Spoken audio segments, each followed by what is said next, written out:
طبق سپارشی روبرتی وزارت کارهای داخلی با مقصد پرزور نمودن نظارت از بالای حرکت در راهها، بلند برداشتن انتظام اشتراکچیانی حرکت در راه، پیشگیری و آشکار نمودن قاعده ویرانکنی‌های دغل حرکت در راه که بعد صادرشوی صدمه‌های راه و نقلیاتی مساعدت می‌کنند، سنه‌های 25 تا 27 نوامبر سال روان با استفاده از قوه و واسطه‌های مقامات کارهای داخلی، شعبه منطقوی امنیت داخلی وزارت کارهای داخلی، شعبه بازرسی دولتی اتومبیلی در یکجایی با کارمندان پروکوراتورای ولایت سوخت، ریاست کمیته دولتی امنیت ملی جمهوری تاجیکستان در ولایت سوخت و ریاست اگنتی نظارت دولتی مالیوی و مبارزه با کورپسیای جمهوری تاجیکستان در ولایت سوخت در حدود شهر و ناحیه‌های خوجند، بوستان، گلستان و باباجان غفورов چاره‌بینی‌های مقصدناک تشکیل و گذرانیده شدند. ضمن گذراندن چاره‌بینی مذکور معین گشت که نوبسته از گذراندن کارهای تشویقاتی و فهماندهی در بین اهالی، حالا هم رانندگان یافت می‌شوند که در حالت مستی و بی حجت رانندگی در سر چنبرکی واسطه نقلیات نشسته حیات خود و اطرافیان را زیر خطر می‌گذارند.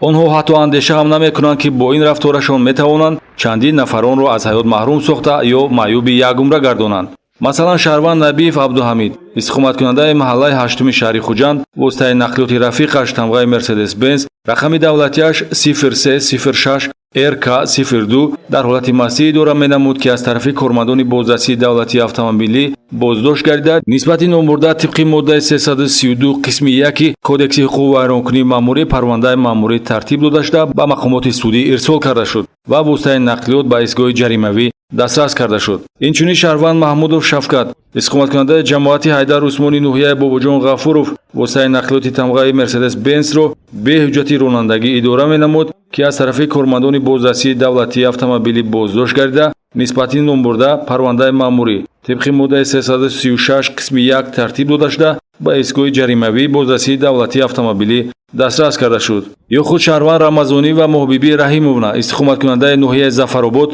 واسطه نقلیات خود تمغه اوپل وکتر رقم قدی دولتیش 1998 به حجت رانندگی اداره می‌نمود که از طرف کارمندان بازرسی دولتی اتومبیلی بازداشت گردیده نسبت نامبرده پرونده ماموری طبق ماده 336 قسم 1 کودکس حقوق ویرانکنی ماموری ترتیب داده شده به ایستگاه جریموی دسترس کرده شد. در رفت چاره‌بینی مقصدناک اینچنین رانندگان زیرین برای به اجازتنامه 36 اداره نمودن واسطه نقلیات بازداشت گردیدند. راننده автомашини تمغه مرسدس بنز رقم قدی دولتیش 1377 YY02 عثمانов رحیمجان равшанҷонович استقامت کننده محله 27 شهر خوجند. راننده автомашини تمغه تویوتا کمری مومنов سعید اکرم سعید اکبرویچ استقامت کننده محله 19 شهر خوجند. راننده автомашини تمغه تویوتا کارولا ابراهیمزاده محمد استقامت کننده جماعت مسجد نوحیه مسجد. راننده автомашини تمغه لکسوس رقم قدی دولتیش 9099 RK02 شرماتов улуғбек уктамович استقامت کننده جماعت دهات اسفساری نوحیه باباجان غفورov.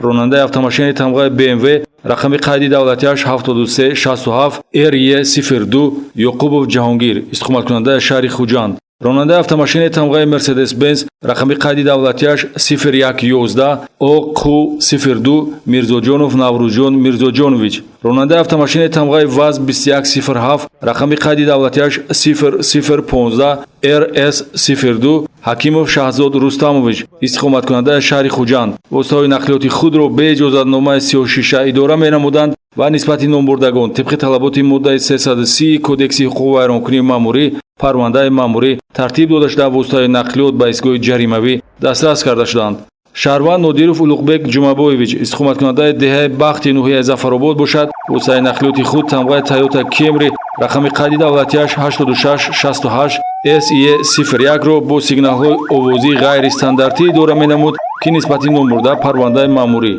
طبق ماده 316 کودکس حقوق ویرانکنی ماموری ترتیب داده شده به مقامات سودی ارسال کرده شد. در عموم دوام گذراندن چاره‌بینی‌های مذکور از جانب گروه‌های کوری همگی 486 عدد قاعده ویرانکنی‌های حرکت در راه آشکار و حجت‌گذاری کرده شدند. از جمله اداره واسطه نقلیات در حالت مستی 2 حالت، اداره واسطه نقلیات به حجت رانندگی 2 حالت، اداره واسطه نقلیات با آینه‌های 36 به اجازتنامه بازرسی دولتی اتومبیلی 18 حالت، اداره واسطه نقلیات به رقم قدی دولتی 4 حالت، اداره واسطه نقلیات با رقم‌های بیگانه 3 حالت، استفاده تلفن‌های موبیلی ضمن اداره واسطه نقلیات 7 حالت، اطاعت نکردن به طلبات قانونی کارمند بازرسی دولتی اتومبیلی 2 حالت، بلند نمودن سرعت حرکت واسطه نقلیات از معیار معین کرده شده 43 حالت، вайрон намудани қоидаи сабқат ва ҷойивазкунӣ 11 ҳолат, риоя накардани қоидаи интиқоли мусофирон 53 ҳолат, саривақт нагузарондани воситаи нақлиёт аз муоинаи солонаи техникӣ 148 ҳолат, итоат накардан ба ишораи чароғаки раҳнамо 4 ҳолат, дигар қоида вайронкуниҳои ҳаракат дар роҳ 189 ҳолат. қоида вайронкуниҳои мазкур аз он шаҳодат медиҳад ки бархе аз ронандагон на танҳо ҳурмати худ ва дигар иштирокчиёни ҳаракатро ба ҷо намеоранд, инчунин аз маърифати ҳуқуқии ронандагӣ низ бехабаранд. бозрасии давлатии автомобилӣ боварӣ дорад ки ташкил ва баргузории чунин чорабиниҳо баҳри таъмини бехатарии ҳаракат дар роҳҳо, паст гардондани сатҳи садаманокӣ ва баланд бардоштани маърифати ҳуқуқии иштирокчиёни ҳаракат дар роҳ мусоидат хоҳад кард.